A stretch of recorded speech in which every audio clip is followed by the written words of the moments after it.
Muito bem, então já vamos chamar eles, Gustavo Uribe e Alexandre Borges, que estão aqui na nossa tela hoje. Faltou uma pessoinha aqui no meio que está de folga. Você deu folga para Brasília hoje, Uribe?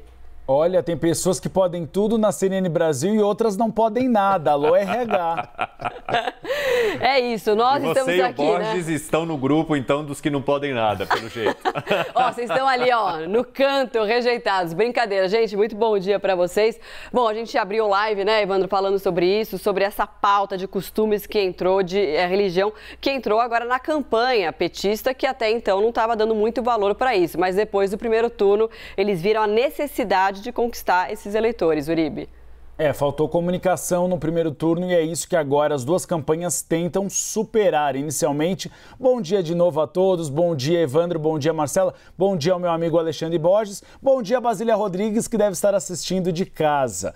Realmente começou uma guerra santa, os dois lados avaliam que neste segundo turno é necessário falar com esses dois tipos de eleitorado, o segmento católico e o segmento evangélico. As pesquisas de intenção de voto mostraram que Luiz Inácio Lula da Silva tem maior apoio sobre os católicos, que representam cerca de 51% da população brasileira. O esforço é continuar com este eleitorado e avançar sobre os evangélicos. Rosângela Silva Janja, mulher de Lula, deve comparecer ao Círio de Nazaré neste final de semana, que é uma das comemorações, uma das romarias católicas mais importantes, não só do Brasil e do mundo. Ela iria, na verdade, o que disseram algumas lideranças petistas, pagar uma promessa por Lula não ter sofrido violência política durante o primeiro turno.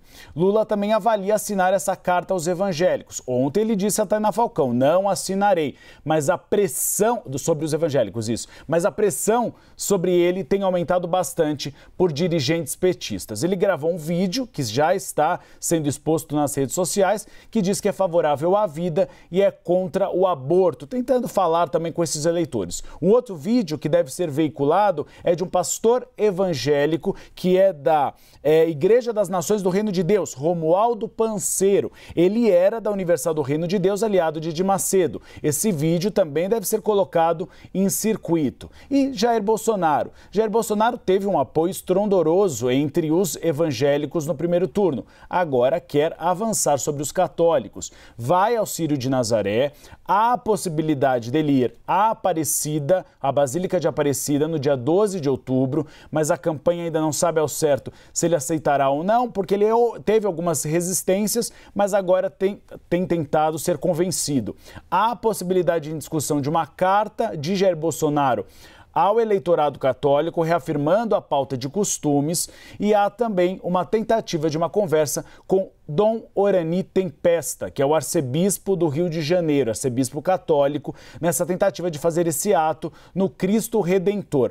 Há uma avaliação um pouco negativa desse tipo de debate na campanha petista, porque eles consideram que é uma espécie de armadilha, uma espécie de cilada, porque Jair Bolsonaro navega melhor na pauta de costumes do que os petistas. Há uma ala petista que acha que Lula deve voltar a discutir economia, que é um tema mais importante ao país neste momento, já que chegamos ao maior nível de miséria desde 1980, mas que não pode deixar o flanco aberto do debate com os pastores evangélicos. E que virou um mistério, né, Uribe, essa história, o programa de economia do PT. Não tem uma diretriz, né, falando.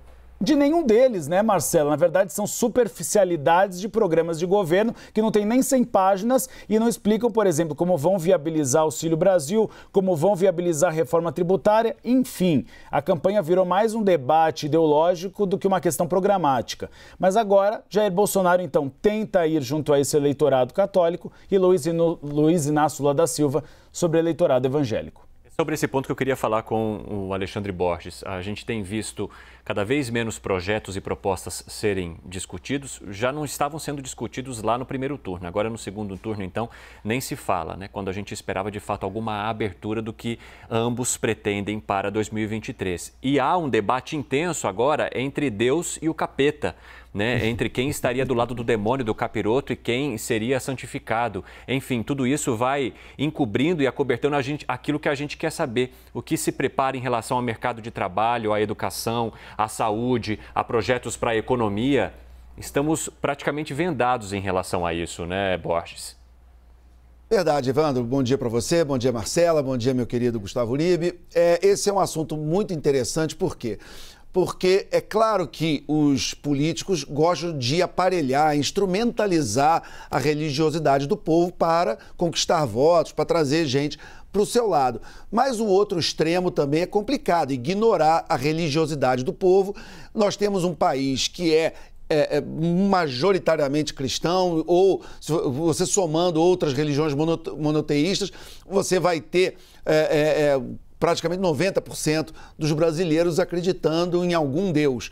Então, é natural que o brasileiro queira saber a posição do político em relação a isso, porque, antes de tudo, se considera que isso é um certo freio moral.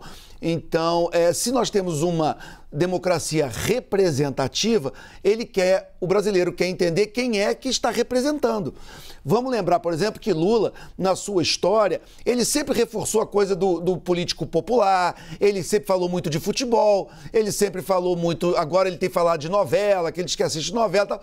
Então o político tenta se conectar com temas populares, não elitistas.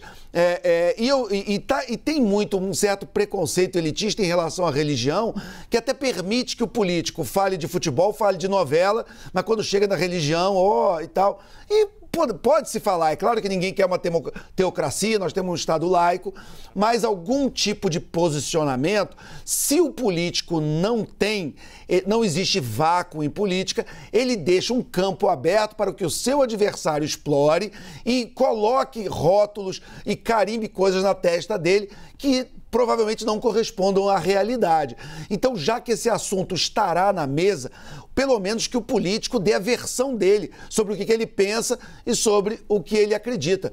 É também uma maneira de se conectar com a população. Aqui no Rio de Janeiro, por exemplo, o prefeito Eduardo Paes, só falando rapidamente, ele durante muito tempo, ele era um político da Barra da Tijuca, da Zona Sul, enfim. Um dia ele entendeu que ele tinha que se conectar com a Zona Norte da cidade, com o samba. E hoje ele é um sambista de passear na Sapucaí, botar chapéu Panamá e tal. A gente aqui no Rio viu essa transformação. É errado, é certo? Ele se conectou com uma parte enorme dos cariocas que querem saber qual é a posição do seu prefeito em relação ao samba. É assim que é.